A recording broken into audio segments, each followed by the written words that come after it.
자, 갑시다. 시작하시면 돼요. 저희 이렇게 시작합니다. 네. 저희 부서가 뭐 없어요. 오프닝도 없어요. 큰평화 태화강 국가정원 프로젝트 이거 담당 과장님 연락되면 저희가 한번 얘기 들어보겠다고 얘기를 했었는데 자기소개를 저 카메라 보고 네네. 하고 있어요. 네, 반갑습니다. 저는 울산시청 태화강 국가정원과의 미래정원 담당 업무를 맡고 있는 박용환이라고 합니다. 네, 반갑습니다. 반갑습니다. 박용환 사무관님. 네, 그렇습니다. 네. 7월 16일 보도자료였어요. 네, 그렇습니다. 울산형 그린 뉴딜 큰평화 태화강 국가정원 프로젝트 추진. 뭐 이렇게 사업을 하는 게 많대요, 울산도. 약간 느낌이 사업 앞에 다 뉴딜을 붙이는 그러니까 기분이에요. 뉴딜 사업 엄청 많이 생겨나고 오늘 있고. 아침에 뉴스 보니까 단구대 안각화 그것도 뉴딜 사업 들어가네요. 물 문제 이것도 뉴딜로 약간 단어가 앞에 붙어 있던데 너무 많은 정책이 쏟아지고 예, 있는 것 근데 요번에 제13차 울산형 뉴딜 사업으로 발표된 그 큰평화 태화강 국가정원 프로젝트는 우리가 지난해 7월 12일 날 국가정원이 우여곡절 끝에 지정이 됐지 않습니까? 네네. 그 과정에서 산림청이나 전문가분들이 우리 태화강에 갖고 있는 우수한 자연성과 어떤 그 시민들의 참여 과정, 이런 스토리, 이런 부분들을 인정하면서 한편으로는 좀 뭔가 좀 약하다. 보석으로 치면 원석은 좋은데 좀 가공되고 좀 사람의 어떤 손때가 좀 묻어야 되는데 그 부분이 좀 부족하다는 지적이 있습니다. 태화강 국가정원 진흥 계획이라는 용역을 통해서 분야의 전문가들이나 어떤 시민단체의 의견을 수렴해서 즉 태화강 국가정원이 그렇다 그러면 앞으로 어떤 모습을 나아갈 것이냐, 그렇다면 지금 기존의 정원은 뭐가 부족하고 또 새로운 정원 시설을 어떤 걸 도입하고 또 더 나아가서 단순히 국가정원에 집중되는 것이 아니고 이런 국가정원의 효과가 시민 생활권까지 확산이 돼서 시민들이 정원 문화를 향유할 수 있는 방안들을 지금까지 쭉 찾아왔습니다.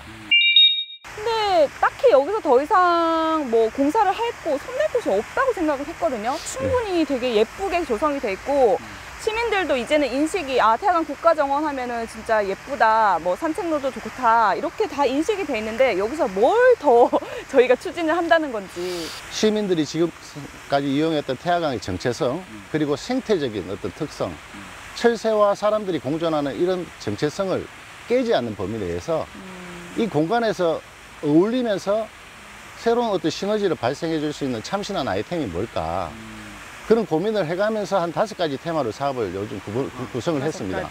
버드 아이즈 가든이라고. 버드 아이즈 새의 가든. 눈 정원이에요. 그렇습니다. 우리 국가정원은 아시다시피 83만 5천 제곱미터의 공간이 되게 평면 구조입니다. 상당히 좀 돌아보시기도 힘들 뿐더러 좀 단조롭죠. 근데 그런 부분들을 우리 그 태화강의 대표 아이콘 철새, 네. 걔네들이 느끼는 어떤 시각에서 사람들이 체험을 한다 그러면 좀 새로운, 우리 옛날에 그 와호장룡이라는 영화를 네, 보시면 네. 대나무 위를 날아다니지 않습니까? 오. 하잖아요. 어떤 그런 좀 비약적인 측면은 있겠지만도 어떤 그런 체험들을 할 수 있는 그런 시설로서 스카이워커가 있을 수 있겠고요. 버드 아이즈 가든 조성 안에 스카이워크. 예, 그렇습니다. 그럼 아까 그 생태계를 이렇게 침범하지 않는 선에서 예, 그렇다 그러면 그 방법은 구조물들이 들어가야 될 것 같은데. 구조물도 어떤 대형 구조의 구조물이 아니고 경량 구조로서 예, 최소한의 환경 훼손, 즉 대나무의 어떤 피해라든지 발생되지 않는 어떤 그런 디자인 기법이 도입될 거고요. 안전 문제는 어떻게 되나요? 안전 문제는 그런 안전성을 담보할 수 있는 구조 검토라든지 소재, 이런 설계 기법이 반영이 돼야 되는 거죠. 네네. 우리 순천 같은 경우에는 국가정원이 되고 나서 정원지원센터라는 게 건립이 돼가지고 다양한 정원 창업과 정원 교육, 그리고 이런 인포메이션을 제공할 수 있는 거점 시설로서 들어서게끔 되어 있습니다. 그런 시설들도 도입을 하면서 실내 식물원, 온실이죠. 온실을 아주 멋진 랜드마크형 건축물로 조성을 해서 그 안에는 전 세계에 퍼져 있는 따뜻한 나라에 있는 대나무, 좀 환경이 안 맞아서 도입 못하는 그런 대나무들도 실내 데코레이션을 해가지고 하나의 어떤 테마거리를 만들고 또 다양한 어떤 주제를 테마별로 해가지고 어떤 실내 공간에서 사시사치에 볼 수 있는 실내 식물원, 그걸 준비하고 되어 있습니다. 요즘 전 세계적으로 정원의 하나의 대표적인 트렌드가 자연주의 정원이라 해서 사람의 어떤 인위적인 연출이 아니고 식물의 고유한 생육 특성이라든지 감안해서 아주 자연을 갖고 오는 듯한 분위기를 연출하면서도 다양한 사계절, 사시사철 그 신마다의 고유한 분위기를 연출하는 기법이 자연주의 정원인데요. 이런 공간에 그런 사계절, 푸른 자연주의 도원한다는 개념인데 왜 5계절이냐 하면 가을이라는 계절에 강조를 둔다는 겁니다. 가을이요? 가을이라고 하면 있는 건가요? 우리 통상적으로 뭐 결실의 계절이라고 하고 네. 좀 어떤 쇠퇴하는 어떤 계절일 수도 있는데 식물에게는 하나의 어떤 씨앗을 결실을 하고 그 다음 해를 번식을 하는 준비의 과정들이거든요. 그렇죠. 어떤 그런 측면들이 아까 자연주의 정원의 어떤 기본 모태가 되기 때문에 그 부분을 강조를 해서 5계절의 정원이라는 명칭을 붙였습니다. 주요 내용에 보니까 지금 국제적 명성의 작가 정원 조성이나 뭐 정원 리모델링이 있던데 예, 예. 이미 지금 저기 작가 정원 같은 경우는 이미 좀 시행을 하지 않았었나요? 아, 작가정원 같은 경우에는 우리가 2018년도 네. 국가정원 지정 전이었죠. 네. 그 박람회를 해서 그때 이제 국내에 계시는 유명 작가님들을 대상으로 공모를 그렇죠. 통해서 맞아요. 20개의 정원과 4개의 해외 작가 정원을 조성을 했거든요. 네네.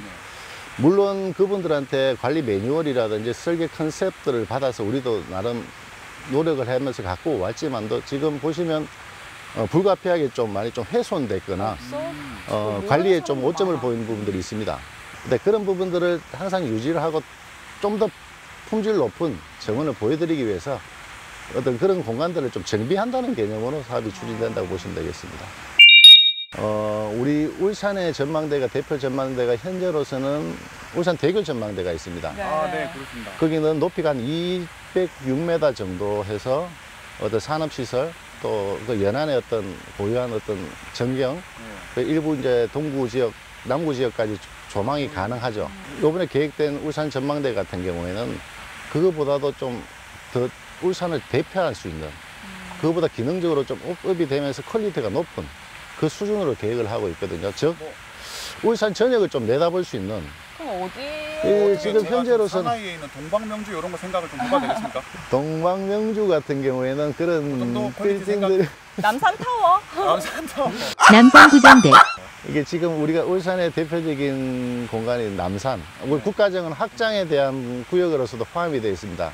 우리가 이제 지금 현재로서는 근린공원으로 해가지고 토지 보상이 안 돼서 이제 일몰 실효가 되는 그런 시점인데 저런 남산 공간을 활용을 해서 자연을 잘 가꿨을 경우에는 특별한 인공시설 없이도 우리 최근에 인기 있는 장사도, 거제도 장사도 어떤 자연형 정원을 만들면서 정상부에는 아까 말씀드린 전망시설을 이 환경과 어우러지는 그런 디자인 형태로 해서 도입을 민자 사업으로 해가지고 유치하는 것으로 지금 시민들과 체험할 수 있는 어떤 그런 정책들도 우리 국가정원 이외 도심 지역의 어떤 민간 정원이나 옥상 정원 또 스마트 가든볼도 인프라를 제공을 하면서 그런 정원에 대한 어떤 마인드도 좀 높이고 또 국가정원 안에도 이런 가꾸어 나갈 과정에서 시민들이 와서 어떤 소정의 어떤 지식 교육도 받으시면서 관리에 참여할 수 있는 그런 프로그램들도 우리가 준비를 하고 있습니다. 이런 프로젝트들이 이제 사업이 추진이 될 건데 여기 지금 나와 있거든요. 선정 기준. 예. 왜 어떻게 이렇게 선정이 되게 된 건지. 일단은 관광 상품화 그리고 이제 관광이라는 측면에서 국내용이 아니고 좀 세계인들이 올 수 있는 어떤 글로벌화하는 어떤 그런 목적에서 좀 굵직굵직한 사업이 뭘까라는 측면에서 좀 선정이 됐고요. 이걸로 끝이 나는 게 아니고 이제 국가정원이 갖고 있는 여러 가지 과제와 문제점들이 있지 않습니까? 네. 주차 문제, 맞아요. 그리고 정원별로도 어떤 그 과거에 조성된 시점에서 지금 현재 시점을 바라봤을 때 여러 가지 오류라든지 이용하는 입장에서 좀 불편사항들도 있을 것입니다. 그런 것들을 어떻게 정비를 할 것이냐, 어떤 그런 사업들도 앞으로 쭉 챙겨 나가야 될 부분이고요. 이번 프로젝트에서는 좀 그런 굵직굵직한 사업을 담았다는 것으로 좀 이해를 해주셨으면 감사하겠습니다. 이 정도면 지금 뭐 경제자유구역 측구, 그 다음에 그 개농 개놈. 측구, 관광특구도 관광특구도. 이왕 내신 김에 뭐 한번 가면 안 됩니까 저희? 일단 이런 인프라가 구축이 된다 그러면 그것도 뭐 전혀 불가능한 건 아닌 것 같습니다. 앞으로 이제 계획은 이렇게 돼 있다는 건데 저희가 언제쯤 이게 완성형을 볼 수가 있는 거예요? 내년부터 당장 어떤 그 사업을 하기 위한 타당성 용역이라든지 기본 설계, 실시 설계 이런 부분들 하나하나씩 챙겨 나갈 계획입니다. 그래서 2025년까지는 지금 어떤 완료를 할 계획으로 목표를 하고 있습니다. 오, 생각보다 빠른데 5년이면? 2025년 정도에 이게 완공된다고 하셨는데 그때까지 태양광 국가정원과에서 이제 마무리를 지으실 수 지으실 수 있겠죠? 네, 그런 목표를 갖고 그런 각오 없이 사업을 추진하면 안 되겠죠. 갑자기 뭐 인사이동 산림청이나 전문가분들이 지적해 주신 점 중에 하나가 어떤 말씀해 주신 이런 공무원의 어떤 시스템 이런 단점들을 지적을 해 주셨어요. 이런 사업들을 하려고 하면 꾸준한 인적 투자와 집념이 있어야 된다. 다른 조직보다는 어떤 그런 염려는 좀 안 하셔도 될 것 같고. 믿고 맡겨달라 이렇게 말씀을 그렇습니다. 좀 해주시네요.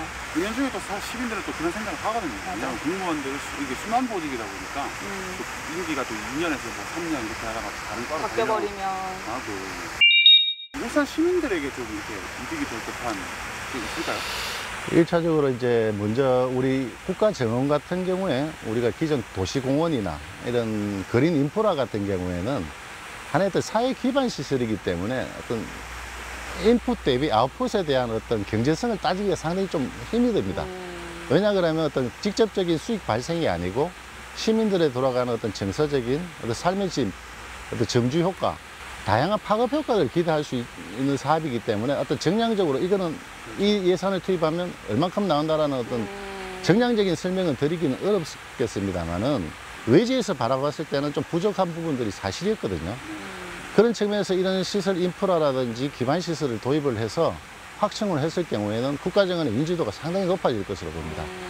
어떤 관광객의 증가를 통한 어떤 그런 효과와 더불어 또 그냥 떠나는 것이 아니고 울산에 또 머물러서 또 다른 관광지를 이동하시면서 또 하나의 어떤 울산만의 어떤 관광 트렌드를 만들 수 있는 어떤 체험형 관광 상품화를 개발을 통한 어떤 정원 산업화를 관광 상품화를 구축할 수 있다는 어떤 그런 측면. 단순히 어떤 일률적인 재정 투입이 아니고 좀 수익성 발생을 통해서 품질 업그레이드로 가면서 어떤 발전적인 모델 할 수 있는 어떤 수익형 모델의 어떤 제시. 어떤 그런 부분들이 어떤 정성적인 기대 효과가 될 수 있을 것이고요. 직접적인 경제 효과로서는 한 1,200명 정도의 어떤 고용 효과하고 한 2,800억 원의 어떤 생산 유발 효과를 기대할 수 있을 것이다라는 말씀을 드렸습니다. 어쨌든 경제적으로도 우리가 뭐 일자리도 조금은 더 생길 수도 있는 거 정원을 관리하기 위해서는 또 사람이 필요하니까. 그리고 또 약간의 수익을 위해서 또 어차피 태양광 국가정원 가꾸기에서 환원이 다시 되긴 하지만 그 부분에서 또 수익이 조금씩 발생을 한다는 거죠. 그 유료가 되면서. 뭐 준비하시는 분들도 자꾸 순천만 비교하시거나 이렇게 그러신 분들이 되게 많거든요. 에이, 뭐 크기부터가 순천만보다 작은데 무슨 정원이야 뭐 약간 요렇게 또 하시는 분들이 계세요. 근데 저는 그렇게 접근을 하면 안 된다라는 생각을 가지고 있는 사람이라서 뭐 순천만에는 스토리텔링을 위주로 한 그런 정원이 있다면 여기는 좀 이렇게 진짜 뭐 자연주의 그렇습니다. 이렇게 반찬을 좀 달리 이쪽에 한식이라면 또 양식인 것처럼 일식이라든지 그런 것처럼 좀 달리 해주시면은 순천만 가고 싶은 사람들, 한식 먹고 싶은 사람들은 순천만 가듯이 양식 먹고 싶은 사람은 여기 뭐 태양 국가정원 오듯이 적극 동감하는 부분입니다. 동감하십니까? 순천만에 있는데 왜 국가정원은 태양광 국가정원은 없어? 맞죠. 이러다 보면 이게 어떻게 보면 만물상이 되는 거거든요. 따라가는 것밖에 안 되거든요. 자, 일단 오늘 바쁘신데도 이렇게 좀 나와주셔서 감사하고 앞으로 저희가 그럼 믿고 이 태양광을 좀 맡기도록 하겠습니다. 예, 끝까지 한번 담당해 주시는 걸로. 네. 하여튼 열심히 하겠습니다. 예. 못하면 혼내주시고 많은 격려를 좀 부탁드리겠습니다. 네, 알겠습니다. 감사합니다. 감사합니다. 고맙습니다. 고맙습니다. 판넬도 많이 준비해 오셨는데 한 번도 안 맞아, 썼네요. 판넬.